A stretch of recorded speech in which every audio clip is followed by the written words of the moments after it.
दोस्तों नमस्कार, कैसे हैं आप लोग। दोस्तों एक रितेश पांडे जी का बहुत ही धमाकेदार का गाना आने वाला है, जिस गाना का नाम है लइका ना होई। जी हाँ दोस्तों, लइका ना होई यह गाना का नाम है, जो कि बहुत ही ज़बरदस्त यह गाना है। और बता दें कि यह गाना को गाए हैं रितेश पांडे जी और शिल्पी राज जी, और इस गाना को लिखे हैं पिंकू बाबा जी, और इसमें म्यूजिक दिए हैं इस गाना का विनय विनायक जी, जो कि बहुत ही प्यारा है, बहुत ही ज़बरदस्त है।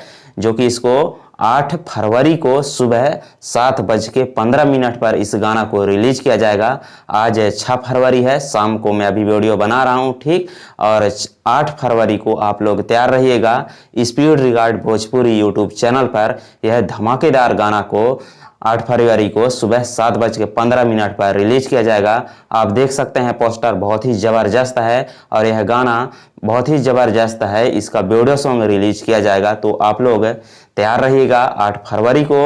और यह गाना के बारे में आप लोग क्या कहना चाहते हैं रितेश पांडे जी का, कमेंट करके ज़रूर बताइएगा। और मिलते हैं अगले वीडियो पर, तब तक अपना ख्याल रखिएगा। अगर चैनल पर न्यू है तो सब्सक्राइब जरूर कर दीजिएगा और साथ बेल आइकन घंटी दबा दीजिएगा।